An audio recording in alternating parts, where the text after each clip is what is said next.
بسم اللہ الرحمن الرحیم۔ اللہم صلی علی محمد وعلی آل محمد وبارک وسلم۔ سامعین کرام، جب آپ اللہ والوں سے درود شریف کے واقعات سنتے ہوں گے اور پڑھتے ہوں گے کہ فلاں بزرگ نے جو ہے درود شریف کو 10 بار پڑھ کے دم کیا تو مریض فوراً ٹھیک ہو گیا، کسی نے درود شریف پڑھ کر خشک کنویں میں پھونک ماری تو پانی جو ہے وہ کنویں سے باہر آ گیا، اس طرح بے شمار کرامات درود شریف کی وجہ سے صادر ہوتی رہتی ہیں۔ لیکن آج کا انسان جب یہ سنتا ہے تو سوچتا ہے کہ ہم سے اس طرح کیوں نہیں ہو رہا، ہم بھی تو درود شریف پڑھتے ہیں۔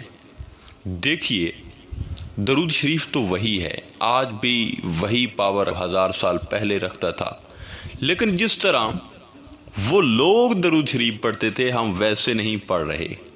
ہم درود شریف پڑھ رہے ہیں لیکن اکثر ساتھ ہم سے جو ہے 2 غلطیاں بھی صادر ہوتی رہتی ہیں، جس کی وجہ سے ہمیں درود شریف کی وہ تاثیر نہیں مل رہی جیسا کہ ہم سے پہلے لوگوں کے پاس تھی۔ پہلی غلطی جس سے درود شریف کی تاثیر انسان سے چھین لی جاتی ہے، وہ ایک واقعہ سے آپ کو سمجھانا چاہوں گا۔ مولانا غوث محمد شاہ قلندر پانی پتی رحمۃ اللہ علیہ نے بیان کیا ہے کہ میں نوعمر تھا اور اپنے شیخ کے ساتھ سفر پر جو ہے وہ کہیں جا رہا تھا۔ راستے میں جنگل کے اندر 2 مجذوب اس حال میں لیٹے ہوئے دیکھے ہم نے کہ ان کے اوپر آگ کے انگارے تھے، مگر دونوں کے حال میں بہت زیادہ فرق تھا۔ آگ کی وجہ سے ایک کے کپڑے، گوشت، پوست پی یعنی سب کچھ جل گیا تھا اور خون اور چربی پی بن کے بہہ رہے تھے، جبکہ دوسرے مجذوب کے اوپر بھی آگ کے انگارے جل رہے تھے، مگر جسم نے کیا جلنا، اس کے تو کپڑے بھی سلامت تھے۔ تو یہ دیکھنے کے بعد آپ فرماتے ہیں کہ میرے شیخ نے مجھ سے پوچھا، بیٹے بتاؤ ان دونوں میں سے زیادہ کامل ولی کون ہے؟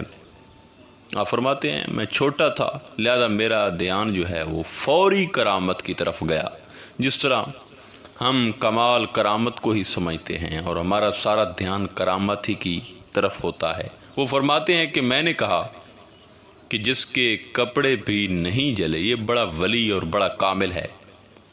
شیخ مسکرا پڑے اور فرمایا کہ نہیں بیٹے، جس کے کپڑے بھی نہیں جلے یہ حالت جذب میں ناقص ہے، اور جس کے کپڑے بھی جل گئے اور جسم سے خون اور پی بہہ رہا ہے وہ اپنے جذب میں کامل ہے۔ میں نے پوچھا کیسے؟ فرمانے لگے کہ آگ کا کام جلانا ہے، ایک مجذوب پر آگ جل رہی ہے مگر اسے جلا نہیں رہی، گویا کوئی ایسی چیز ہے کہ جو اس آگ کو جلانے سے روکے ہوئے ہے، اور یہ چیز اس کی توجہ ہے، اس کا مقصود ہے، جو آگ کو جلانے نہیں دے رہا، جبکہ دوسری طرف سب کچھ جل گیا ہے۔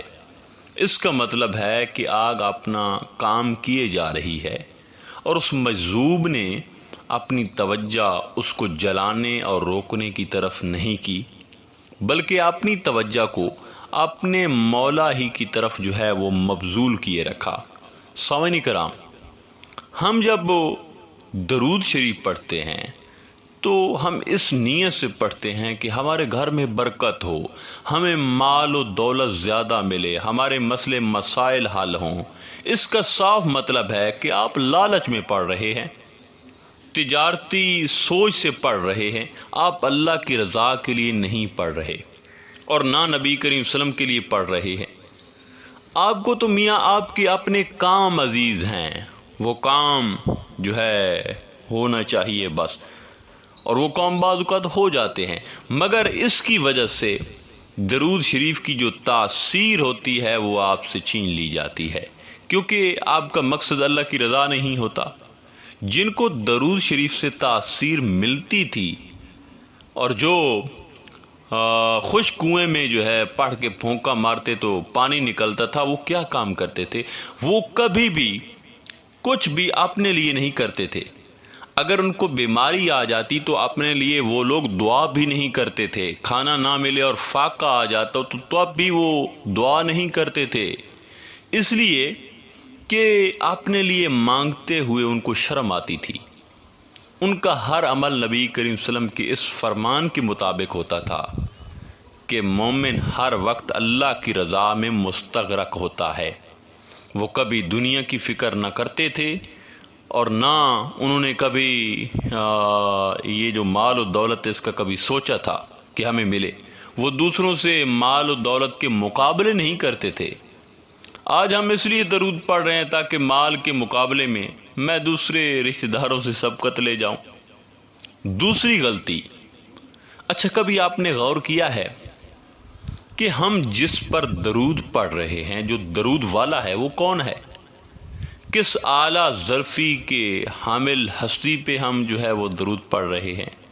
جس پر ہم درود پڑھ رہے ہیں، طائف کے میدان میں اسی ذات پر اتنے مظالم ڈھائے گئے کہ نالین مبارک لہولہان ہو جاتا ہے۔ کفار مکہ طرح طرح کی تکلیفیں جو ہے وہ پہنچا رہے ہیں، تان و تشنیع کر رہے ہیں، ہر طرح کے جملے آپ کی ذات پر کس رہے ہیں، تنقید کر رہے ہیں۔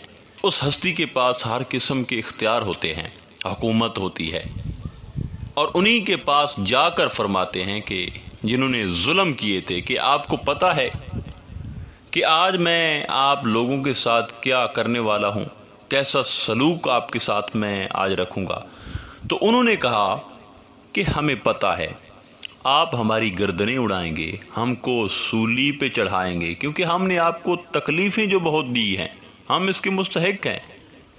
تو جس پر آپ درود پڑھ رہے ہیں یعنی درود والا، اس نے فرمایا کہ میں نے آپ سب کو معاف کر دیا۔ اب جو درود پڑھنے والا ہے اس میں یہ دم نہیں ہے، اس میں یہ ہمت نہیں ہے کہ وہ بھی کسی دوسرے کو معاف کرے۔ حضرت واصف علی واصف صاحب فرمایا کرتے تھے کہ ہم بستر مرگ پر پہنچ جاتے ہیں، لوگوں کو ہم کہہ رہے ہوتے ہیں کہ ہم جو ہے اب بچنے والے نہیں ہیں، اللہ کے پاس جا رہے ہیں۔ آگے سے لوگ کہتے ہیں کہ اعمال کیسے ہیں، تو کہتے ہیں اعمال تو کوئی نہیں ہے، بس اللہ سے امید ہے کہ وہ ہمیں معاف کر دے گا۔ اور لوگ اگر کہہ دیں کہ یار جا تو ویسے ہی رہا ہے، ان لوگوں کو بھی آپ معاف کرتے جاؤ جن سے آپ ناراض ہیں۔ تو آگے سے جواب دیتا ہے وہی بستر مرگ والا، نہیں، اس کو تو ہم نے کبھی معاف نہیں کرنے، انہوں نے ہمیں جو ہے وہ بہت تکلیفیں دی۔ تو جناب اگر آپ اللہ کے بندوں کو معاف نہیں کریں گے تو اللہ تمہیں کیسے معاف کرے گا؟ اور جو تم درود شریف پڑھتے ہو اس میں تاثیر کیسے آئے گی؟ آج کے انسان کے زوال اور ماضی کے انسان کے کمال کی وجہ بھی یہی ہے کہ ماضی کا انسان ہر ایک کو معاف کرتا تھا، اور آج کا انسان کسی ایک کو بھی معاف کرنے کے لیے تیار نہیں۔ تو آخر میں دعا ہے کہ اللہ تعالی ہم سب پہ اپنا کرم خاص فرمائے، ہمارے ظرف کو وسیع فرمائے، ہمیں ایک دوسرے کو معاف کرنے والا بنائے۔ انشاءاللہ تعالی ملتے ہیں ایک نئے موضوع میں، تب تک اللہ نگہبان۔